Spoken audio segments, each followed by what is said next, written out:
My husband is my best friend's birthday party. She flirts with him all night, and then I find him in a bedroom, sweaty and shirtless. He says he was just in the bathroom. I checked his phone, and the texts between him and my bestie were chilling. What do I do? My name is, your name. I'm 31 years old, and I've been married to my husband, John, for 5 years. He's a great guy. He's successful, kind, and makes me laugh. We've known each other since we were in college, and it was like we were meant to be together. Except for one thing. I've always been a little insecure. I have some weight issues.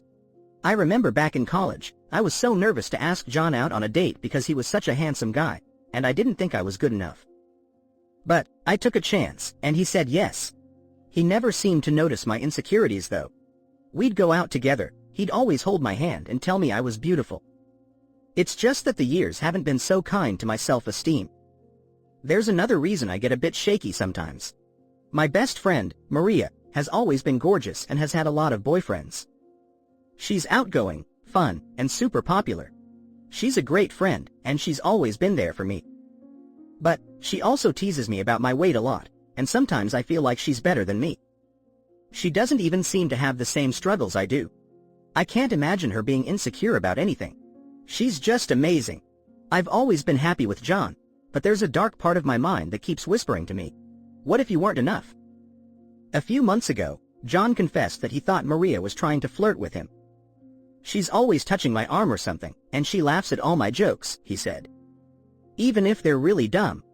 He's a sweet guy, so it was obvious that he didn't want to cause problems, so he always brushed it off. He said he tolerated Maria for me, since she's been my best friend since we were in college. But I could tell he wasn't comfortable with how Maria acted around him. Later that week, we went out to dinner with some friends, and there was Maria, her beautiful self, sitting across from John at the table. He was being nice, but Maria was so friendly, it made me feel sick. I mean, she's always friendly, but that night, she was touching John's hand, giggling at everything he said, and I could feel her eyes on me. I wanted to say something. I really did. But I was too embarrassed. And then I thought, this is probably just her personality, you know? Maybe she just loves everybody. She probably forgets about these little things she does. So, I said nothing. But John, he didn't let it go. You know, I'd feel better if we stopped hanging out with her, John told me. She's always around me, and it makes me uncomfortable. I sighed. But she's your friend, I said. You've been friends for so long. I knew he had a point, but I felt bad. Maria and I are so close. I thought we'd been through so much together. But the truth is, John was right. I was so scared, and the more time went by, the more I worried that I'd be left all alone. Maybe Maria was prettier than me. Maybe I wasn't enough for John. Maybe he was starting to notice that too. It's really hard to live with these worries every day. They creep into every corner of my brain, even when I'm trying to have fun. That's when my fear became a monster that started devouring my life. That's when my world started to fall apart. John, he was worried too. I noticed him avoiding Maria whenever we were together. It didn't make him happier, it just made the tension worse. You're just overthinking everything, Maria said when I told her how upset I was about the whole situation. John doesn't like me, so you have nothing to worry about. She acted like this was no big deal. John seemed to feel the same way. I tried not to worry about it, but that feeling, it stayed there, whispering in my mind, something's wrong, something is wrong. And that's when my world really began to unravel. Maria, she insisted that I start going to the gym with her. You need to get healthy, for you, and for John, Maria said, smiling. But I could tell she was being sneaky. She didn't want to join me for my yoga classes. Instead, she always insisted on going straight to the weight room where John was. It's because you're just jealous, she said, laughing when I asked her why. John was furious about Maria always asking him for help lifting weights. He'd get upset, and we'd get into arguments about it. What if you told me it bothered you? John said. I'm trying to make you happy. And the worst thing is, John really is a good husband. I knew he loved me. We had been so close until now. It wasn't John's fault that I was so insecure and kept trying to find reasons to think he was cheating on me. It was me. I wasn't giving him the credit he deserved, the love he deserved. Please just try to be nice to Maria, I'd tell John when we'd fight about it. She's my best friend. I kept pushing him to hang out with Maria even when I knew he didn't want to. The truth is that it just made it worse. They started spending more and more time together, even though I was there. I didn't like it. I felt so jealous. Why do I keep doing this to myself? I asked, sobbing into my pillow at night. It's all just in your head, honey, John would say, and you need to try to control it. I wished I could. After a few weeks of this, things started getting even worse.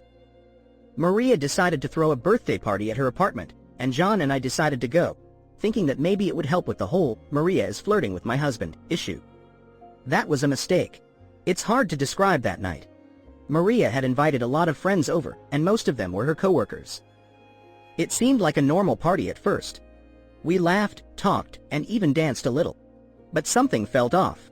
And maybe I'm just being crazy, but I just knew it was about to go wrong. Maria had a few too many margaritas that night, and started being a little too friendly, if you know what I mean. She was all over everyone at the party, making a lot of jokes, and being super playful. She kept grabbing people, laughing really loud, and telling cheesy jokes. She was really good at getting everyone drunk. And of course, that included John. I tried to act normal, even though every instinct in my body was screaming at me to leave. Just ignore her, I told myself. She's just being herself. But even as I tried to ignore her, I kept finding myself watching them, Maria and John. I felt like I was a kid in the back of a car on a long road trip, staring at the blurry landscape, and feeling the dread and anticipation in the pit of my stomach. After a few hours, Maria's coworker, who had been a little quieter the whole night, offered to make us a pitcher of tequila. "Let's get the party started, right?" he said. "It's Maria's birthday, let's celebrate." Maria's eyes lit up as she cheered for the tequila. Everyone was in a great mood, and they were all drinking a little too much, but I think I was the only one who felt really worried. There's this awful feeling you get, you know, that feeling that tells you something is about to go very, very wrong, and it's coming up on you fast. It's like the calm before the storm. The drinks kept coming, and everyone was getting even louder and rowdier. I think I had too many tequila shots, but all I remember is that it felt like my head was spinning, and I knew it was a bad idea to stay any longer. Maria didn't seem to notice my distress, however. She started pushing drinks into everyone's hands, and was just super loud and boisterous. The night became a blur of loud conversations and alcohol. I could tell I was getting really drunk. I could barely hear or see. I kept trying to keep track of John. Don't let him talk to Maria, I thought. Don't let him drink with her. I didn't want to be a nag, so I just quietly excused myself to go to the bathroom. The problem was, I couldn't find it. I was too dizzy and couldn't find my way back. I wandered around the apartment and couldn't see anything. "Where are you, John?" I mumbled to myself, even though I couldn't hear my own voice over the music. Then I bumped into a table and fell. A coworker of Maria's helped me up. "Whoa! You're about to lose it," she said. "I should have stopped you from having another drink. I was so embarrassed." "I'm sorry, I feel dizzy," I said. Then Maria called me from somewhere, laughing. Come on, she shouted. "Get your SS over here." She was so loud, and she sounded drunk. But I didn't even care anymore. All I wanted to do was go to sleep. I was really drunk. Then everything got weird. I had no idea what happened after that. All I could remember is feeling very sleepy and a lot of people smiling at me.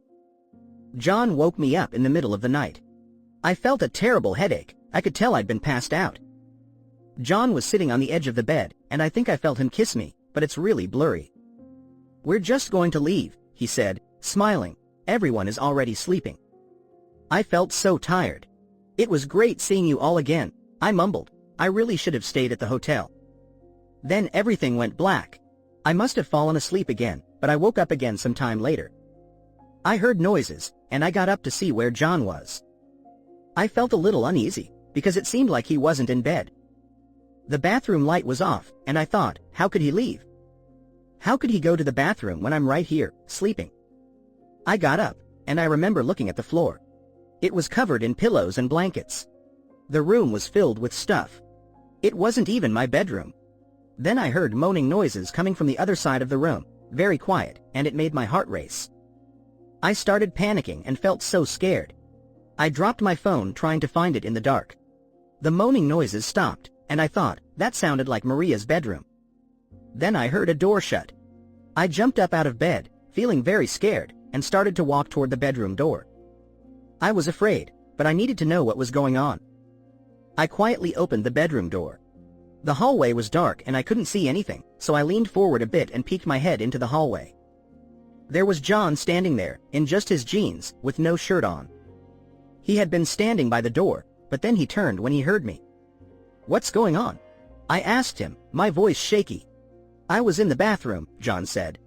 "But how could you be in the bathroom?" "The bathroom's on the other side of the room," I said. It seemed strange to me. The bathroom wasn't even that close. But I was so tired and so scared, I didn't know what to do. "It's okay," I said, "come back to bed." John didn't move, and I thought it was strange because he'd never acted this way before. Then he came over to the bed and started to get into bed. "You seem to be sweaty," I said. "Where is your shirt?" The truth is, that was when I started feeling like everything had changed. I tried to be calm, but I couldn't stop thinking about the moaning noises I had heard coming from the other room. I started to worry that they might be true, that I was really a fool, and that my worst nightmare had come true. That John might actually be cheating on me with Maria. "Oh, I got really hot in the night, so I took it off," John said, as if he was trying to be nice about it. "I don't really understand how you could just go to the bathroom," I said, my voice small. But it didn't matter anymore.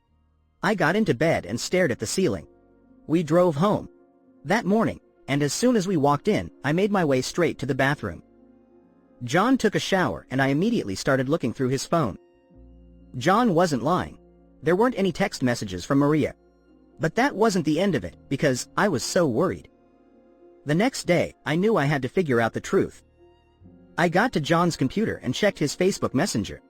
Just because it was huge, doesn't mean I enjoyed the sex. Those words seared through me as I read them, and I suddenly felt sick. "You know I'm in trouble," she typed. And a little bit later she said, "Let's tell her the truth," Maria had messaged John. I feel guilty. Those messages haunted me. I knew that my worst nightmare had become my reality, and the feeling inside of me was like ice, so cold it numbed me. I couldn't sleep, couldn't think. Just like that moment at the party, I was stuck in that blur. I tried so hard to be rational, but I didn't know what was real and what was a figment of my imagination. How could they do this to me? They're the people I love and trust the most. Maybe they're having a fight, I said, even though I didn't believe those words. I tried to reason. I tried to make it all make sense, and all that made me feel was crazy. I was going to talk to Maria. "You have to tell me the truth. I have to know," I told Maria. "I saw your message to John. I have to know what happened." Maria looked at me with wide eyes. She tried to deny it at first. "This is your problem, honey. Go to therapy," she said. "No," I told her. "I know you guys have been sneaking around. I saw the texts. I'm tired of being a fool." After a few moments of pushing her, Maria gave in. She was quiet for a minute and looked like she wanted to cry. "John has a problem," Maria said. She told me how they'd all been drinking at her party and everyone was drunk. She told me that John kept staring at her, and he was getting very flirty and playing with her legs. Then, Maria said that John had followed her to her bedroom, taken off her clothes and had sex with her. She said that she was so drunk that night, and she didn't remember it all that well. I felt tears stinging my eyes, and my face started to burn. I didn't believe a word she said, even though the whole thing seemed so real now. I thought it was the kind of lie they tell to save themselves, to save face, to avoid consequences. Then she confessed that she felt really scared. She thought she was the one to blame. Maria asked me to believe her. She wanted me to be there for her. She wanted my support. I hung up on her. I didn't know what to do. She was still my best friend, but the part of me that trusted her was broken. John's secret texts were on my mind. Maria wanted me to help her get out of trouble. How could John do this to me? I cried as I drove back home, my hands shaking as I gripped the wheel. I looked at my house as I drove up, but it didn't feel like my home anymore. The garden, my rose bushes that I had nurtured so lovingly, didn't even look like they were part of my home anymore. My house, the place that I always felt safe in, the place I loved, was a nightmare that suddenly appeared in the middle of my reality. "We need to talk to Maria," John said when he returned. John had been staying at a hotel. It was really scary. I didn't believe a single word that Maria had told me, but I did not know what else to believe. I felt so alone. When we called Maria, she told us that she was too drunk to remember what happened, but she started to say that it really did happen. Maybe he just made me believe it all. It was all just a fantasy. Maria sobbed. He was naked. It's true. I can remember it now. Maria insisted on meeting, and I invited her over to our house. I felt terrible about it, but I needed to look her in the eyes and talk about it. I thought maybe if I saw her in person, maybe if I talked to her myself, I'd finally be able to understand what happened that night, or I'd find some way to believe that John was still the amazing person I thought he was. I couldn't imagine that John, my John, could do something so terrible to me. And I didn't want to lose Maria, my best friend, either. Maria walked in and was surprised to see me there. She gave me a nervous smile, and she was clearly not expecting to see me. We all sat down and talked for a few hours. It felt like the three of us were on an island, in a shipwreck, stranded and alone with only the truth to guide us. When we talked about that night, it started to feel like all of our dreams were breaking apart, bit by bit, piece by piece. Then, we got into a huge fight. I accused her of being a liar. I told her she was ruining our friendship, and I told her that if she kept accusing John of hurting her, that I would defend John, even though he hadn't said a word. John wouldn't do something like that, and I know it's all a lie, I shouted. I couldn't believe I was standing there, yelling at my best friend. It was one thing for me to doubt John. It was a completely different thing to doubt Maria, to lose my trust in her. But Maria had lost it, too. It's your problem, she sobbed. Enjoy your life with a rapist. It's okay, you're happy, you have your marriage. She stood up, crying, and yelled at me. How dare you, I shouted. Maria stormed out, slamming the door behind her. That was the end of our friendship. John stood in the doorway and hugged me tightly, but he didn't even know what to say. She's lying, John shouted. Why can't you believe me? Why do you keep doing this? She says you were naked. I said. You were standing there in your jeans without a shirt. How could you go to the bathroom when I was asleep? What else is going on? We spent a long time talking, but we could never really figure it out. He told me that he had woken me up and brought me to bed. Then he went back out and talked to Maria's friends for a little while. Maria wanted to take some pictures with the other people, and Maria's coworker had agreed to bring the pillows from the room. Why does she have to lie? I said. She's lying about it, John said, his voice barely a whisper. Then, he finally started crying. I thought we were going to have the rest of our lives together, he said. You know, you're a really good husband, I told him. You think I would hurt you? He said. Do you even believe me? I knew he was a good person. But I didn't know how to make it all go away, or how to make the fear inside me go away. Please just believe me, please, John begged, his voice breaking. And I wanted to, so desperately. I really wanted to. It just felt like my heart had been crushed by a giant monster. It felt like someone had reached in and ripped everything I had known about myself, about my life, and about my marriage. I want to believe you, I said. I just don't know how. I don't know what's real anymore. He pulled me to him and hugged me, and finally, I was able to cry again. It wasn't easy. It wasn't easy for John, either. But that night, we held on to each other, trying to put the pieces of our shattered world back together. This was my life now. My life had been turned upside down, and I didn't know what to do next. The next morning, John went to his parents' house, and I didn't stop him. I didn't know how to deal with the sadness that filled me. It's amazing how you can feel so heartbroken and so angry at the same time, and how you can still feel love so deeply. John told me that he would be back on Saturday, but I still wasn't sure what to do, how to move forward. I decided to make an appointment with a therapist. Maybe there's a way I can work through my insecurities and learn how to trust John. My mom stayed with me that week. She was angry at me for what I had done to John and for not believing him. Why would you do that to him? She yelled.